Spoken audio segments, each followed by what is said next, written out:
Well, hello there. Welcome back to another actual Bilby video.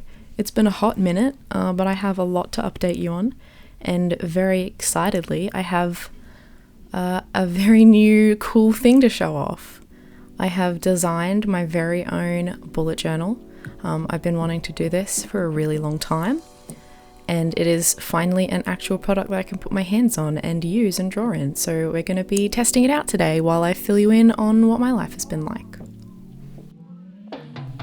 Okay, let's talk about this journal for a minute. So this is the staple piece of my Gear Up collection that I'm releasing on studiobilby.com this month. It has a back pocket for stickers and notes and everything that you want to keep. It has an elastic to keep the book secure, 2 fabric ribbons, and the paper is 100 GSM, which I'm so stoked we managed to source. The first thing I do when I get any new journal is a pen test, so we're going to start off with that so we can see how different inks handle on the paper.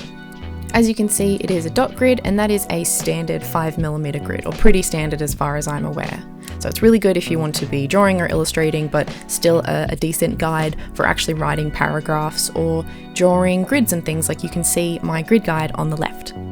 I really did want to film this video with a fresh journal, so this was also my first time seeing how the inks held up. I wanted to get close up so you could see how they sit on top of the page, but the really exciting part is when we turn over how well the paper actually handles all of these inks.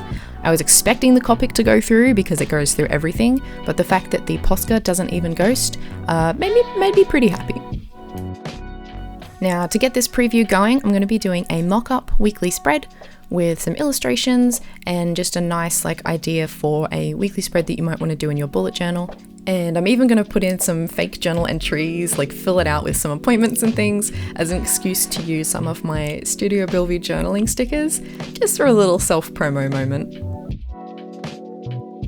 I haven't had a chance to film it or even draw it for the time being, but I also would really love to test out gouache on this paper.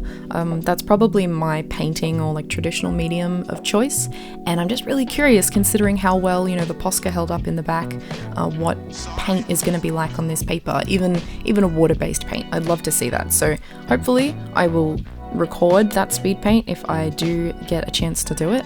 But speaking of, I have been so freaking busy lately. So to fill you in on the last time, since the last time I uploaded, I have moved house. I just moved house, which is also why my hands are so freaking busted up in this video. I'm so sorry you have to look at that. Painting my nails felt like polishing a turd. But I also changed jobs and then changed back, picked up a VTubing hobby, was diagnosed with ADD, and relaunched my first ever comic that I hadn't touched in 5 years. So it's been a lot. Oh, and I also just realized that there's a good chance that I hadn't launched Studio Bilby since the last time that I made a video. How long has it been? I honestly don't know, and I'm so sorry. But long story short, a lot of cool, exciting things have been happening. I feel like I've been kind of thriving, and even though I'm really busy, it is a good kind of busy.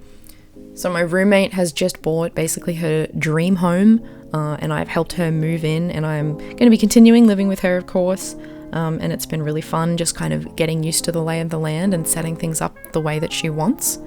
Not to mention, it means I get my very own office space, which I am currently recording and filming and editing this video in, so that's kind of cool. Definitely keen to do some kind of office tour or anything like that soon.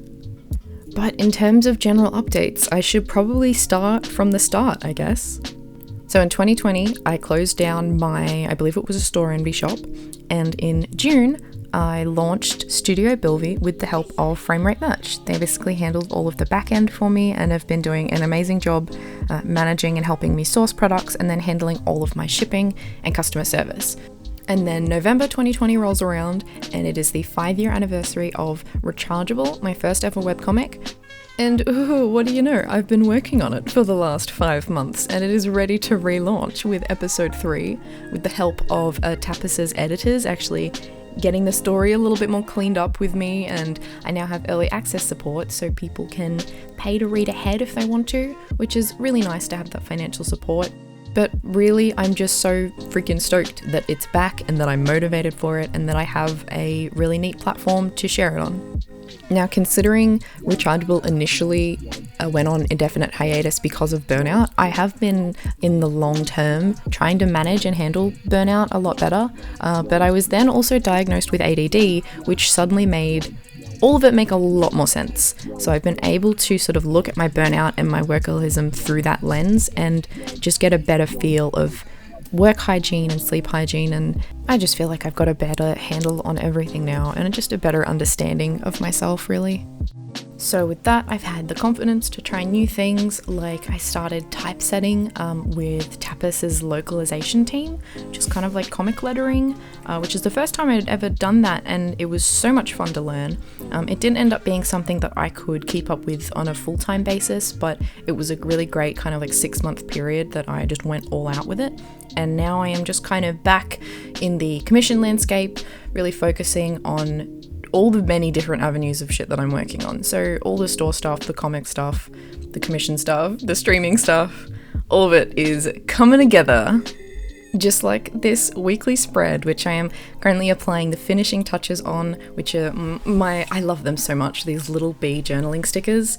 The sheets have like so many little variations of bees on them to help decorate your journals, so we can get a look at the final finished product. So I really hope you enjoyed watching this weekly spread video. I hope you like the look of the journals. I will leave links to everything down in the description below, and please let me know what you think and if you decide to pick one up. Till next time, guys, thank you so much for watching and listening.